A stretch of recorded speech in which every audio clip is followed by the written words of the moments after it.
मावस भावाच्या बायकोने घरी बोलावलं आणि म्हणाली, भाऊजी तुमचं मला हवं आहे, देणार का? मी लगेच तयार झालो आणि तिची रातभर घेतली. नमस्कार मित्रांनो.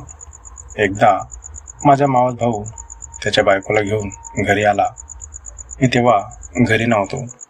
कामानिमित्त मी बाहेरगावी गेलो होतो आणि त्याचा मला फोन आला आणि सांगितलं, मी तुझ्या वहिनीला घेऊन घरी आलो होतो, पण तू तर बाहेरगावी आहेस. खूप दिवसांपासून मावशीला आणि तुला भेटायचं होतं, पण काय करू, लग्न झाल्यानंतर कामात वेळच मिळाला नव्हता. आता 2 दिवसांची सुट्टी होती म्हणून चला मावशीला आणि तुला भेटून यावं, पण तू तर बाहेरगावी आहेस. आणि मी भावाला बोललो, उद्यापर्यंत मी माझं काम आटपून येतो, पण त्याला तर वेळच नव्हता. माझ्या कामामुळे त्याच्या लग्नातही जाता आलं नव्हतं आणि आज तो त्याच्या बायकोला सोबत घेऊन मला भेटायला आलेला होता, पण आताही त्याला भेटता येणार नव्हतं. मी त्याला खूप सांगितलं थांब, पण तो थांबला नाही आणि मी त्याच्या बायकोशी बोललो. ती म्हणाली, भाऊजी तुमचे भाऊ जात असतील तर त्यांना जाऊ द्या, पण मी काही दिवस इथं थांबणार आहे. तसंही मला खेडेगावात राहायला खूपच आवडतं. शहरातली दगदग त्यामुळे जीव कासावीस होतो. गावात माणसाला मोकळा श्वास घेता येतो. निसर्गाचा आनंदही खूपच भारी असतो. मलाही वहिनीचं बोलणं पटलं होतं आणि वहिनीला मी म्हणालो, उद्या संध्याकाळपर्यंत येतो. ती म्हणाली, हो भाऊजी तुम्ही या आरामात. आणि मावस भाऊ म्हणाला, तुझी वहिनी इकडे थांबणार आहे, त्यामुळे तुझ्या वहिनीला तरी तुला भेटता येईल. मीही दुसऱ्या दिवशी संध्याकाळी घरी आलो आणि पहिल्यांदाच मी मावस भावाच्या बायकोला पाहिलं. मित्रांनो, ती तर जबरदस्त देखणी, रंगाने गोरेपान, उंच. तिला तर मी पाहतच राहिलो. तिच्या सुंदरतेपुढे माझा मावस भाऊ काहीच नव्हता.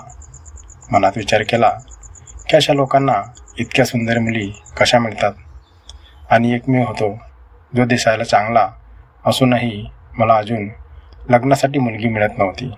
असो, ज्याचं त्याचं नशीब असतं. वहिनीही मला भेटून खूपच आनंदी झाल्या. तिलाही माझा स्वभाव खूपच आवडला होता आणि मी तर तिला खूपच सुंदर गिफ्ट आणलेलं होतं. तिच्यासाठी छानशी साडी मी आणली होती. साडी तिला खूपच आवडली. त्या रात्री आम्ही जेवण करून बऱ्याचशा गप्पा मारल्या. मावस भावाच्या बायकोसोबत माझी ही पहिलीच भेट होती आणि ती खूपच मनमोकळेपणाने माझ्याशी बोलत होती. बोलता बोलता मला जाणवलं की ती माझ्या मावस भावाकडून खुश दिसत नाही आणि मी ते लगेच ओळखलं आणि तिला बोलता बोलताच विचारलं, वहिनी भावाकडून तुम्हाला काही त्रास आहे का? तिने आधी काही सांगितलं नाही, पण मी तिचा हात माझ्या हातात घेत विचारलं. तिच्या त्या कोमल हाताचा स्पर्श माझ्यासाठी खूपच सुखद होता. ती म्हणाली, भाऊजी तुम्हाला माझं दुःख कळलं, पण तुमच्या भावाला नाही. ते तर मला वेळच देत नाही. आमच्या लग्नाला 4 महिने झाले, पण तरीसुद्धा आमच्यात पाहिजे तशी जवळीक अजून झालेली नाही. मी तिचा हात हळुवारपणे दाबत म्हणालो, वहिनी तुम्ही काही काळजी करू नका. तुमचं दुःखही दूर होईल आणि रात्रही खूप झाली आहे. झोपा तुम्ही. आणि आम्ही त्या रात्री झोपलो, पण मलाही झोप येत नव्हती आणि वहिनीलाही. दुसऱ्या दिवशी तिला आमचं शेत पाहायचं होतं, म्हणून मी आईला सांगून आमच्या शेतात तिला घेऊन गेलो. दुपारचं जेवणही सोबतच होतं. तिला सर्व शेत दाखवलं. बऱ्याचशा गप्पा मारता मारता तिची नजर माझ्यावर खूपच वेगळी होती, हे मी बऱ्याचदा अनुभवलं होतं. आणि माझी नजर तर काल तिला पाहिल्यापासूनच तिच्यावर होती.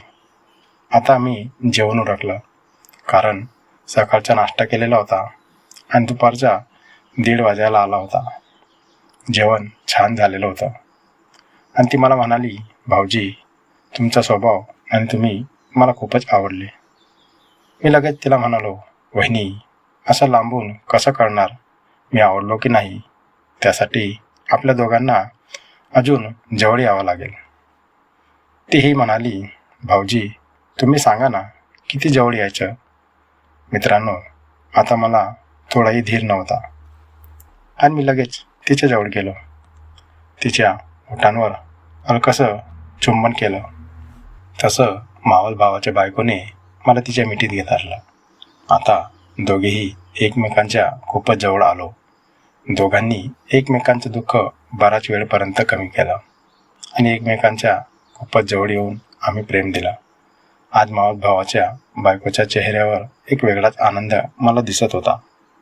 त्या दिवशी शेतात आम्ही संध्याकाळपर्यंत बऱ्याचदा एकमेकांच्या जवळ राहून भरभरून प्रेम दिला आणि मावस भावाच्या बायको म्हणाली, भाऊजी खरंच तुमचा स्वभाव आणि तुमचं वागणं खूपच प्रेमळ आहे. मला तुमच्यासारखाच लाईफ पार्टनरची गरज होती, पण माझ्या नशीबच खोटं होतं. मला तुमच्या मावस भावासारखा नवरा मिळाला.